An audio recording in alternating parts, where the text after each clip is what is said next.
नाम किसका? प्रभु का पावन नाम, प्रभु का पावन नाम।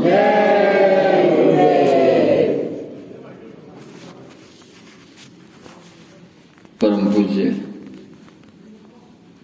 गुरु जी महाराज,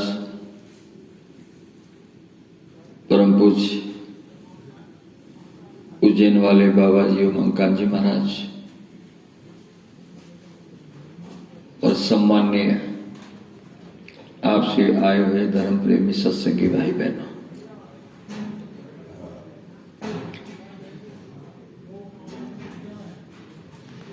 जिस तरह से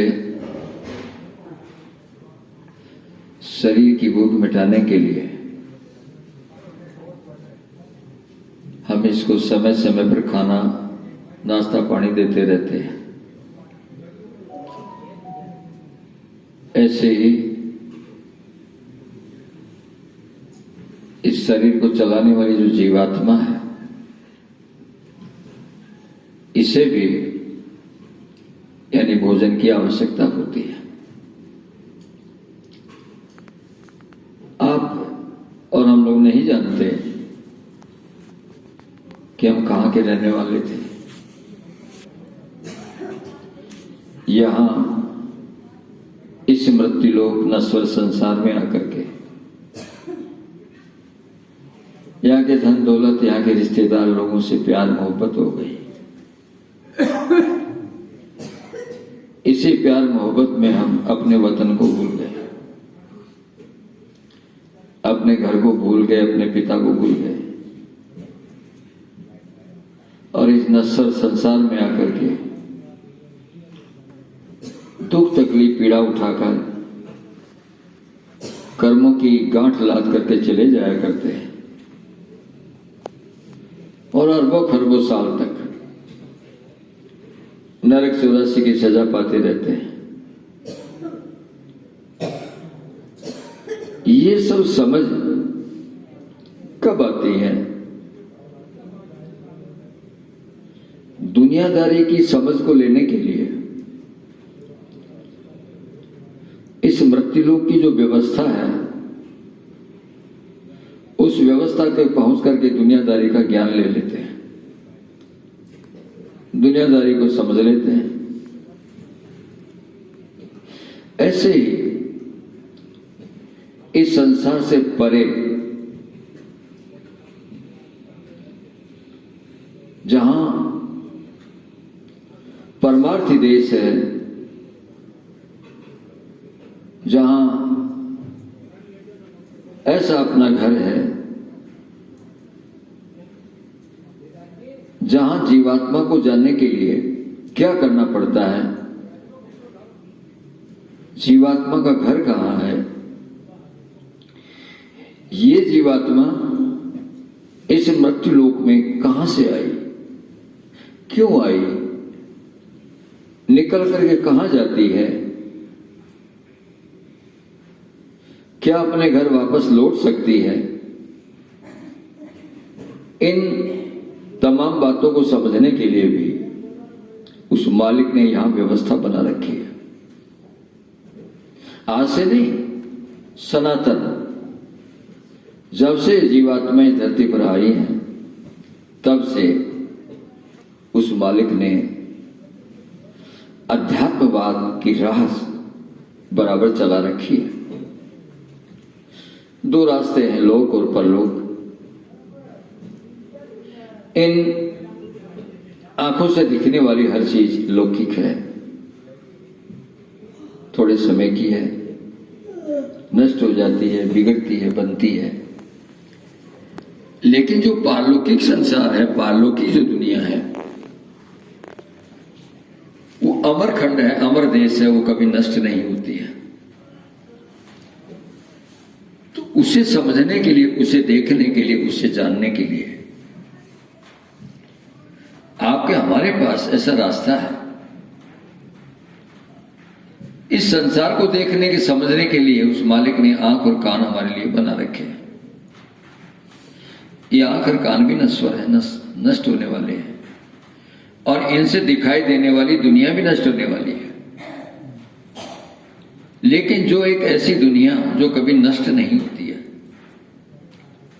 उसे देखने के लिए, उसे समझने के लिए भी जीवात्मा में आंख और कान है। शरीर के आंख और कान अलग है,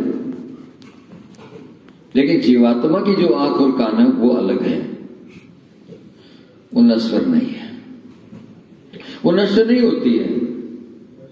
अगर नष्ट हो जाएगी तो हम देखेंगे कैसे, सुनेंगे कैसे? उस आंख और कान का हमको पता नहीं। जब आंख और कान का पता नहीं तो मालिक का पता कैसे होगा? हम उस परमात्मा के बारे में कैसे जानेंगे?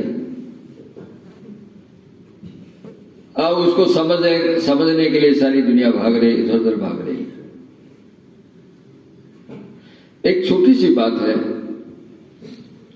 हम जिस घर परिवार में रहते हैं 100 साल तक रहते हैं, 100 वर्ष तक रहते हैं, माँ के पास, बाप के पास, पत्नी के पास, पति के पास, बच्चों के पास, रिश्तेदारों के पास, पोते पोती सबके पास रहते हैं। 100 साल तक इनके पास रहने के बाद भी हम इन्हें नहीं पहचान पाए। ये कौन है? नहीं जान पाए। मेरा पति कौन है, कहाँ का है, मेरी पत्नी कौन है, कहाँ की है, मेरी माँ कौन है, कहाँ की है, बाप कौन है, कहाँ के, मेरे बच्चे कौन, कहाँ के हैं, कोई नहीं मालूम। यही तो मिले, यही मिले, पहले कभी मिले नहीं, यही मिले, यही छोड़ जाएंगे। जब हम इन्हें नहीं पहचान पाए, जान पाए, तो उस मालिक को कैसे जान जाओगे? उस परमात्मा को आप कैसे जान जाओगे? राम राम राधे श्याम बोलने से? काला पीला सफेद झंडा उठा लो, डीजे बजा लो, नाच गान करो, खाटू श्याम जी, साला सजी धाम जी चलो, ये उससे पहचान जाओगे?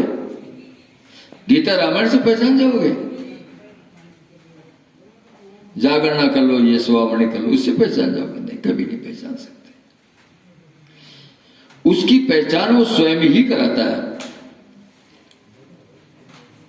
किसी आदमी की ताकत नहीं है कि उस प्रभु का मालिक का ज्ञान करा दे। आज तक कोई दुनिया में ऐसा इंसान पैदा नहीं हुआ जिसने अपने बलबूते पर मालिक को पा लिया, कभी नहीं हुआ ही नहीं। ये व्यवस्था ऐसे ही है। जब आप दुनिया में ज्ञान पाने के लिए, दुनिया को समझने के लिए गुरु के पास जाते हैं, बिना गुरु कभी भी दुनिया भी समझ में नहीं आती। सारी जानकारी किसी ने कराई हमें। परिवार में सबसे पहले माँ गुरु होती है, माँ। सारा ज्ञान माँ कराती है, परिवार का, सबका। बाप ज्ञान, बाप गुरु होता है, भाई बहन गुरु होते हैं, परिवार के लोग गुरु होते हैं। तो परिवार के बारे में हमको जानकारी मिलती है। और बाहरी जानकारी करने के लिए हम स्कूल में जाते हैं।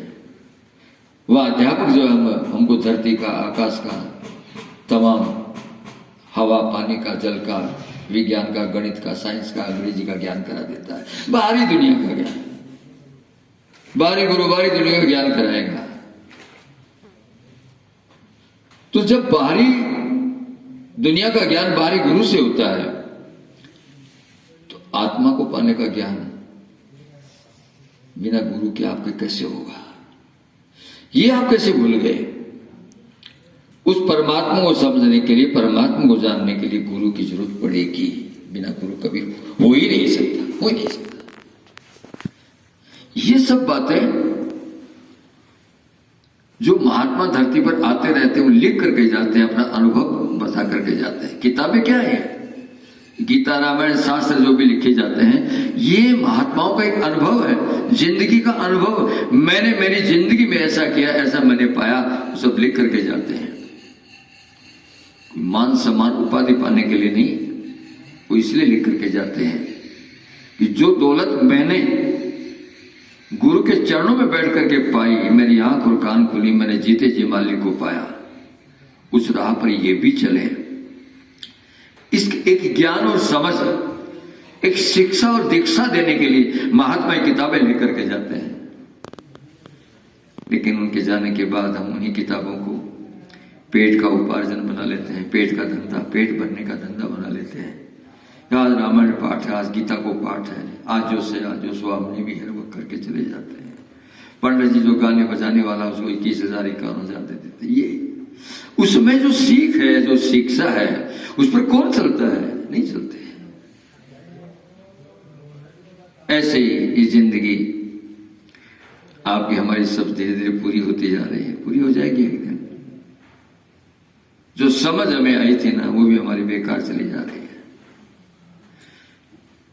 तो बिना सतगुरु के, बिना गुरु के आत्मा का ज्ञान, परमात्मा का ज्ञान, सचखंड का ज्ञान कभी हो ही नहीं सकता। और वो सब अंदर का खेल है, बाहर का कोई काम ही नहीं है। तो आप और हम कितने भाग्यशाली हैं, बहुत भाग्यशाली हैं कि हम लोगों को ऐसी दुनिया में, ऐसे काल और माया के देश में, इससे परे जाकर अपने मालिक में मिलने का रास्ता मिल गया। अपनी जीवात्मा को सचखंड भेजने का रास्ता मिल गया। बड़े भाग्यशाली है। ये सनातन है, ये कोई नई चीज नहीं है।